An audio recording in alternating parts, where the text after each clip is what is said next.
ओम शांति 5/1/2024 प्रातः मुरली ओम शांति बाप दादा मधुबन। बाबा बोलेছে মিঠে बच्चे বাবার সমান রুহানি টিচার হও।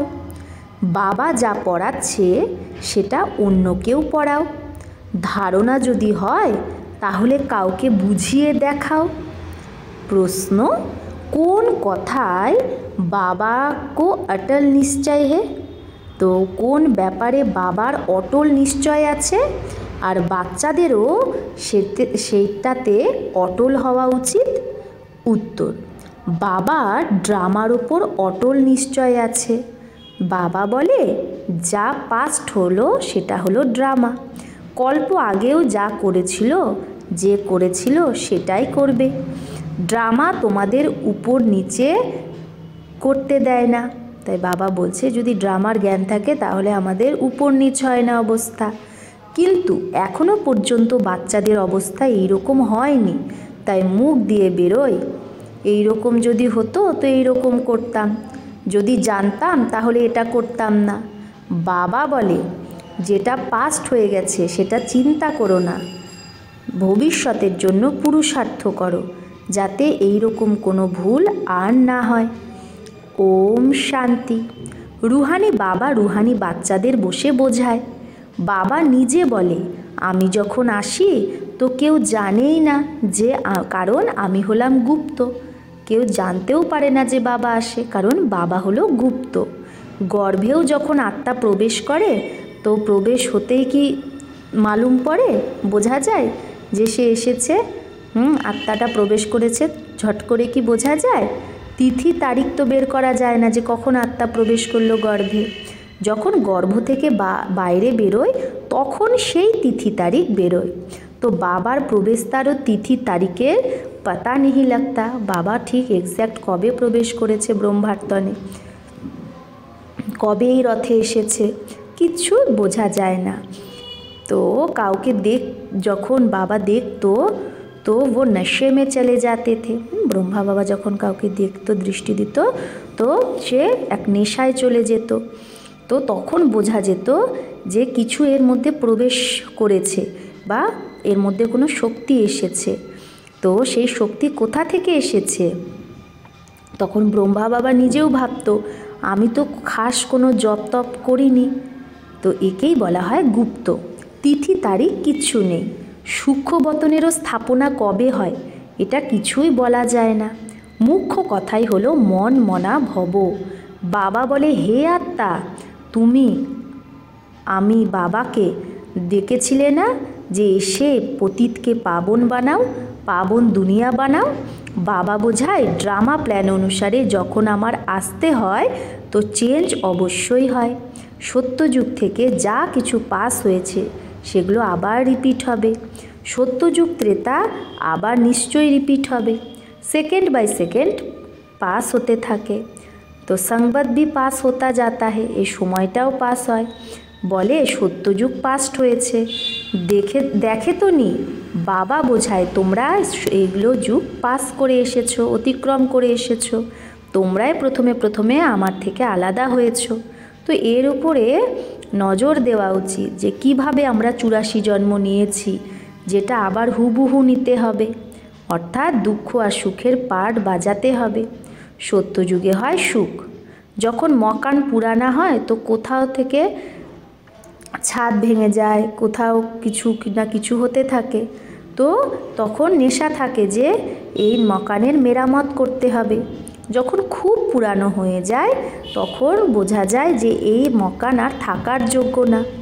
নতুন দুনিয়ার জন্য এরকম বলবে না, এখন তোমরা নতুন দুনিয়ায় যাওয়ার জন্য লায়ক হচ্ছ। প্রত্যেক জিনিস প্রথমে নতুন তারপরে পুরানো হয়। এখন তোমাদের বাচ্চাদের এটা খেয়ালে আসে যে আর কেউ তো এই কথাগুলো বুঝবে না। গীতা রামায়ণ আদি শোনাতে থাকে, তাতেই বিজি থাকে। তোমরা তুম হাম ভি, তো বাবা বলছে তুমি আমি আমরাও তো এই ধান্দাতেই বিজি ছিলাম। এখন বাবা কত সমঝদার বানিয়েছে। বাবা বলে বাচ্চা এখন এই পুরানো দুনিয়া খতম হবে, এখন নতুন দুনিয়ায় যেতে হবে। এইরকমও না সবাই যাবে, সবাই মুক্তিধামে বসে যাবে এটাও কায়দা না, প্রলয় হয়ে যাবে না। তোমরা জানো এই পুরানো দুনিয়া আর নতুন দুনিয়ার খুবই কল্যাণকারী সঙ্গম যুগ এটা। এখন চেঞ্জ হবেই, তারপরেই শান্তিধামে সবাই যাবে। সেখানে সুখের ভাসনা কি ভি কোই বাত নেই। তো বাবা বলছে শান্তিধামে তো সুখের কোনো ভাসনা আসে না। গায়ন আছে যজ্ঞে বিঘ্ন পড়বে সো তো পড়তে রাইতে হে। যজ্ঞে বিঘ্ন পড়া একটা গায়ন আছে, সেটা তো পড়তেই থাকে, কল্প পরেও পড়তে থাকবে। তোমরা এখন পাক্কা হয়ে গেছো। এই স্থাপনা বিনাশের কা কোই ছোটা কাম নেই হে। তো বাবা বলছে স্থাপনা বিনাশ এগুলো কোনো ছোট কাজ না। বিঘ্ন কোন কথায় পড়ে? বাবা বলে কাম মহাশত্রু, এর ওপরই অত্যাচার হয়।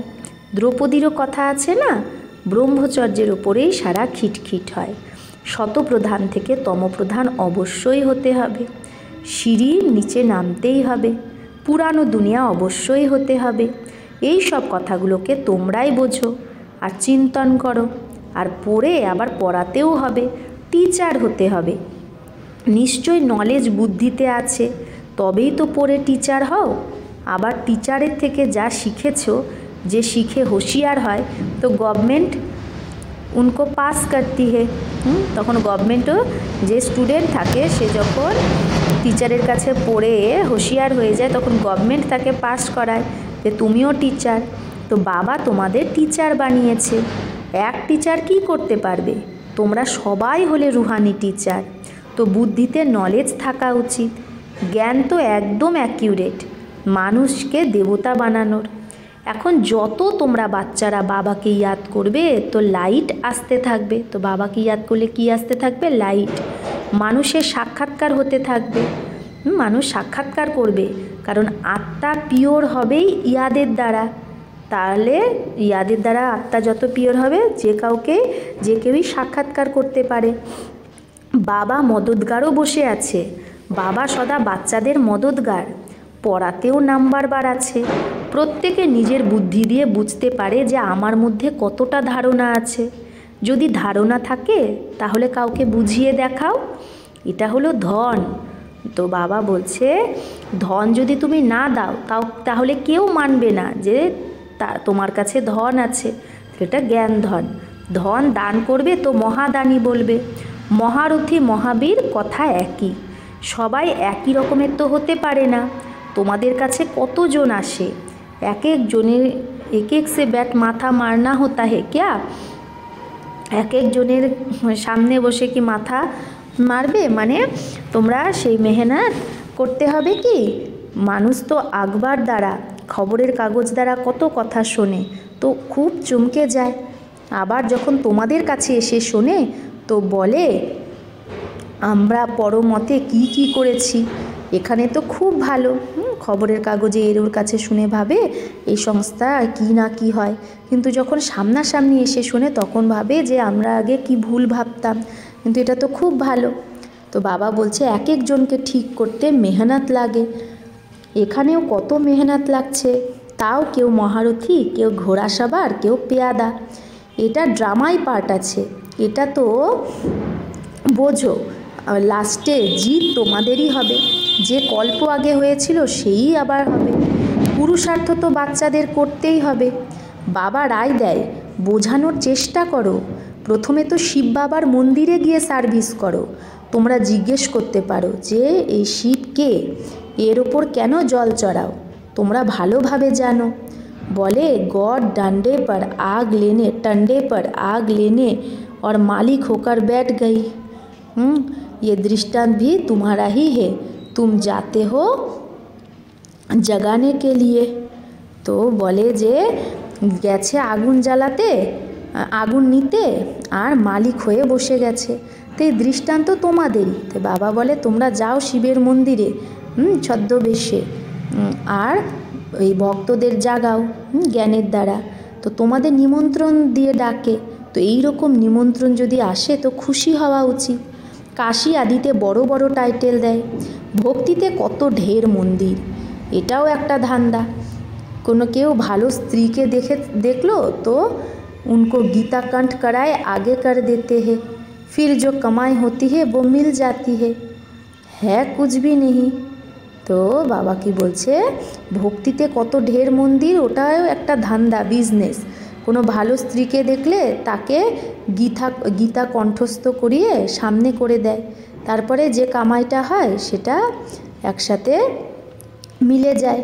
কিন্তু এগুলো কিছুই না, ঋদ্ধি সিদ্ধি অনেক শেখে। তো এই রকম স্থানে যাওয়া উচিত। তোমাদের বাচ্চাদের কখনো শাস্ত্রার্থ নেহি করনা চাহিয়ে। তো বাবা বলছে আমাদের কখনো শাস্ত্রের অর্থ করা উচিত না, তোমাদের তো গিয়ে বাবার পরিচয় দিতে হবে। মুক্তি, জীবন মুক্তিদাতা একজন, তার মহিমা করতে হবে। তারা বলে নিজেকে আত্মা, তো বাবা বলছে, বাবা বলে নিজেকে আত্মা ভেবে আমাকে স্মরণ করো। বাকি মন মনা ভব কথার অর্থ এটা না যে গঙ্গায় গিয়ে স্নান করো। মামে কমের অর্থ হলো আমি এক বাবাকে ইয়াদ করো। আমি প্রতিজ্ঞা করেছি যে আমি তোমাদের সবাইকে পাপ থেকে মুক্ত করব। তো যখন থেকে রাবণ এসেছে তখন থেকেই পাপ শুরু হয়। তো উঁচু পদ পাওয়ার জন্য অনেক পুরুষার্থ করতে হবে। পজিশনের জন্য মানুষ রাত দিন কত মাথা মারে, এটাও পড়া। এতে কোনো বই আদি ওঠানোর ব্যাপার না। 84 চক্র তো বুদ্ধিতে চলে এসেছে, কোনো বড় ব্যাপার না। এক এক জন্মের ডিটেল থোড়েই বলে 84 জন্ম পুরো হয়, এখন আমাদের আত্মাদের ফেরত ঘর যেতে হবে। আত্মা যে পতিত হয়েছে তাকে পাবন অবশ্যই বানাতে হবে। তো সবাইকে এটাই বলতে থাকো, মা মেকম ইয়াদ করো। বাচ্চারা বলে বাবা যোগে থাকতে পারি না। আরে তোমাদের আমি সম্মুখে বলছি আমাকে স্মরণ করো, তাহলে যোগ অক্ষর তোমরা কেন বলো? যোগ বললেই তোমরা ভুলেও যাও। বাবাকে ইয়াদ কে করতে পারে না? লৌকিক মা বাবাকে কিভাবে ইয়াদ করো? তো এও তো মা বাবা না? तो बाबाओ तो ये भी पढ़ते हैं, ब्रह्मा बाबाओ पढ़े, सरस्वतीও पढ़ती है। पढ़ाने वाला एक बाप ही है, पढ़ाई के एक बाबाई। तो जगदम्बा सरस्वतीও তো পড়ে আর পড়ায় এক বাবাই। তোমরা যত পড়ো তত অন্যকেও বোঝাও। বাবা বলে বাচ্চা শাস্ত্র পড়ে জপ তপ করে আমাকে পাওয়া যায় না, বাকি ফায়দা কি? সিঁড়ি তো নিচে নামতেই হয়। তোমাদের কোনো শত্রু নেই, তাও তোমাদের বোঝাতে হবে যে পাপ আর পুণ্য কি করে জমা হয়। রাবণ রাজ্যের পরেই তোমরা পাপ করা শুরু করো। এই রকমও বাচ্চা আছে যে নতুন দুনিয়া পুরানো দুনিয়া কি এটাও বোঝাতে পারে না। এখন বাবা বলে বেহদের বাবাকে স্মরণ করো, সেই পতিত পাবন। বাকি তোমাদের কোথাও যাওয়ার দরকার নেই। ভক্তি মার্গে সদৈব पैर घर से बाहर निकलता था, পা ঘর থেকে বাইরেই বেরোতো ভক্তির জন্য। পতি স্ত্রীকেও বলে শ্রীকৃষ্ণের চিত্র তো ঘরেও আছে, তাহলে বাইরে কেন যাও? কি পার্থক্য আছে? পতি পরমেশ্বর, তাকেও মানো না? ভক্তি মার্গে অনেক দূরে দূরে উঁচু মন্দির বানায় যেখানে মানুষের ভাবনা থাকে। তোমরা বোঝাও মন্দিরে কত ধাক্কা খায়। আর এটা একটা রীতি রেওয়াজ হয়ে গেছে মন্দিরে যাওয়া। শিব কাশীতে তীর্থ করতে যায়, কিন্তু প্রাপ্তি কিছুই নেই। এখন তোমাদের তো বাবার শ্রীমত প্রাপ্ত হচ্ছে, তোমাদের কোথাও যাওয়ার দরকার নেই। পতিরও পতি পরমেশ্বর বাস্তবে সেই একজনই। যাকে জিসকো তোমারে পতি কাকে মামে, যাকে তোমার পতি মামা কাকা সবাই ইয়াদ করে, সেই হলো পতি পরমেশ্বর বা পিতা পরমেশ্বর। সে তোমাদের বলে মা মেকম ইয়াদ করো, তো তোমাদের বিকর্ম বিনাশ হবে। তোমাদের জ্যোতি এখন জাগছে, তো তোমাদের থেকে মানুষ লাইট দেখতে পাবে। তো বাচ্চাদেরও নাম বালা হওয়া উচিত। বাবা বাচ্চাদের নাম তো বালা করে না, সুদেশ বাচ্চি। বাবা সুদেশ দিদির কথা বলেছে, সে বোঝাতে নাম্বার 1 বড় তিখি, পুরুষার্থ খুব ভালো করেছে, তো পুরানোদের থেকেও আগে চলে গেছে। এতে ইসমে ভি, তো বাবা বলছে বেশি পুরুষার্থ করে সে আগে চলে যাবে। সারা ব্যাপারটাই পুরুষার্থের ওপর, হার্ট ফেল হওয়া উচিত নয়। তো বাবা বলছে লাস্টে এলেও সেকেন্ডে জীবন মুক্তি পেতে পারে। দিন প্রতিদিন এইরকম অনেক বেরোবে। ড্রামাতে তোমাদের বিজয়ের পাঠ তো আছেই, বিঘ্নও পড়বে।